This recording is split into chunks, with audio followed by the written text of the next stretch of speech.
안녕하세요. 오늘 저희가 함께 살펴볼 자료는요. 25년 30주차 주간 급등 종목 동향 분석입니다.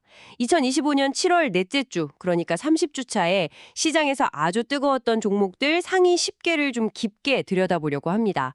왜 올랐는지 그 배경은 뭔지 한번 파헤쳐보죠. 기준은 키움증권 데이터를 기반으로 했고요. 주간 등락률이 20% 이상이면서 일간 거래 대금이 1,000억 원 이상인 종목들입니다. 물론 증권사마다 집계 방식이 조금씩 다를 수는 있으니까요. 이 점은 참고해 주시고요. 자, 그럼 어떤 종목들이 있었는지 바로 볼까요? 네, 30주차 상위 10개 종목을 보니까요. 중앙첨단소재, 국일제지, 삼천당제약, S&T에너지, 미투원, HD현대인프라코어, 한화엔진, 휴메딕스, 하이스틸, 그리고 HD현대건설기계. 이야, 정말 면면이 화려하네요. 특히 그 국일제지 같은 경우는요. 주중에 막 113% 넘게 올랐다가 주 후반에 확 빠졌어요. 금요일엔 거의 10% 하락 마감하고 정말 아찔한 움직임이었는데 이런 엄청난 변동성은 대체 어디서 온 걸까요? 네, 그게 참 주목할 만한 부분인데요. 국일제지는 아시다시피 상장 유지 결정이 나면서 거래 재개 첫날 바로 상한가로 직행했거든요. 이런 이벤트 드리븐 투자는 정말 단기적으로 엄청난 변동성을 만들 수 있다는 걸 여실히 보여준 사례죠. 근데 이게 또 기업의 본질적인 가치 변화와는 좀 거리가 있을 수도 있고요. 결정 하나에 정말 주가가 천당과 지옥을 오갔군요. 중앙첨단 소재도 주간으로 보면 47% 넘게 올랐고 삼천당제약은 수요일 하루에만 거의 30% 가까이 급등했잖아요. 이 종목들은 또 다른 이유가 있었겠죠? 그렇죠. 다들 제각각의 스토리가 있었습니다. 크게 보면 한 두 가지 흐름으로 나눠볼 수 있을 것 같은데요. 첫 번째는 역시 실적, 아니면 이제 곧 발표될 실적에 대한 기대감. 이게 굉장히 강하게 작용했어요. 예를 들어 S&T에너지나 HD현대인프라코어, 한화엔진 같은 경우는 2분기 실적이 시장 예상치보다 훨씬 잘 나왔다는 소식이 주가를 강하게 밀어올린 거죠. 여기서 좀 흥미로운 점은 이번 주 시장이 이런 어닝 서프라이즈에 유독 좀 민감하게 크게 반응했다는 거예요. 긍정적인 소식에 더 환호했다. 네, 맞아요. 그만큼 시장이 좋은 뉴스에 목말라 있었다. 이렇게 해석할 수도 있을 것 같고요. 그럼 HD 현대건설기계도 리스트에 있던데 이 종목은 혹시 곧 합병할 HD 현대인프라코어 실적이 잘 나오니까 같이 오른 건가요? 네, 정확히 보셨습니다. 합병 이슈가 있는 상태에서 이제 피인수 기업이죠. HD현대인프라코어 실적이 워낙 좋으니까 그 기대감이 같이 반영된 일종의 시너지 효과라고 볼 수 있겠습니다. 그렇군요. 실적이 한 축이었고 그럼 다른 한 축은 뭐였을까요?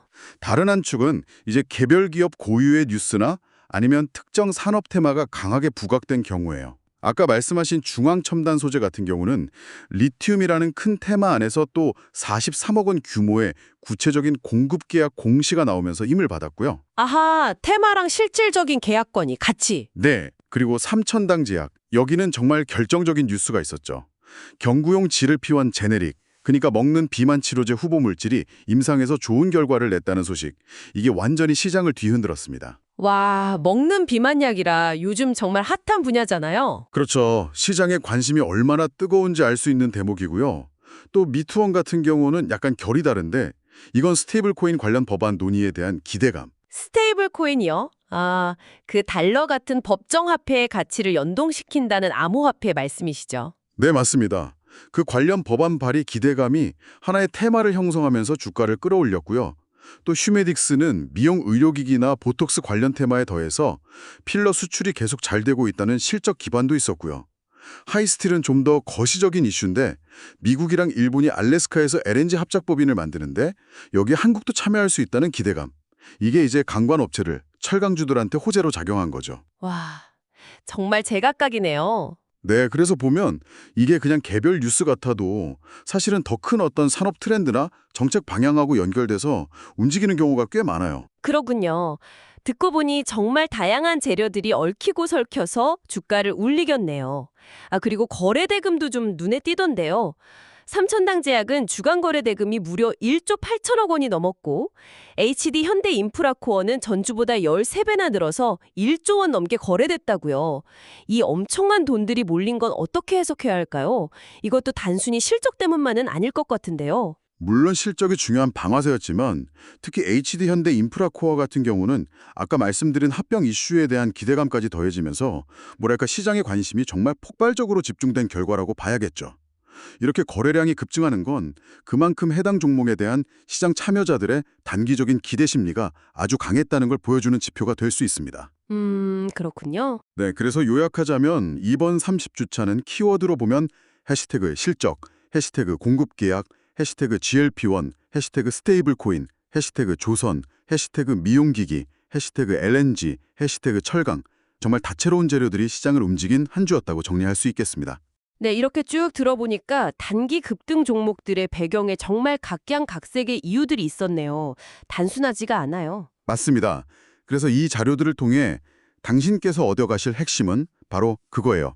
30주차 시장이 실적 발표나 개별 기업의 중요한 뉴스, 또 특정 산업 테마 같은 다양한 요인들에 얼마나 민감하게 반응했는지를 직접 확인하는 거죠. 그리고 각 종목이 왜 급등했는지 그 구체적인 맥락을 이해하는 게 중요합니다. 물론 투자는 항상 본인 책임하에 신중하게 하셔야 하고요. 이런 단기적인 급등이 앞으로도 계속될 거라고 보장하는 건 절대 아니니까 그 점은 꼭 기억하셔야 합니다. 네, 맞아요. 실적 시즌의 뜨거운 열기부터 시작해서 개별 기업들의 호재 소식, 또 새롭게 떠오르는 산업 테마까지 정말 여러 요인들이 복합적으로 작용한 한 주였네요. 네, 여기서 마지막으로 당신께 한번 여쭤보고 싶은 게 있습니다. 방금 저희가 살펴본 이런 급등 현상들은 대부분 단기적인 어떤 촉매제 때문에 발생한 거잖아요. 그런데 과연 이런 시장의 단기적인 반응이나 열기가 해당 기업이 장기적으로 가진 본질적인 가치나 혹은 지속 가능한 성장 잠재력과 항상 같은 방향을 가리키는 걸까요? 이 단기적인 시장의 움직임 너머에 있는 그 기업의 진짜 모습, 진짜 가치를 어떻게 구별해내실지 한 번쯤 깊이 고민해 보시면 어떨까 싶습니다. 정말 중요한 질문이네요. 단기적인 이슈 너머의 본질을 보는 눈. 알겠습니다. 오늘 분석 정말 감사했습니다. 네, 오늘 저희가 살펴본 이 자료들이 시장의 단기적인 움직임과 그 뒤에 숨어 있는 동력들을 이해하시는데 조금이나마 도움이 되셨기를 바랍니다. 다음 시간에 또 흥미로운 내용으로 찾아뵙겠습니다. 감사합니다.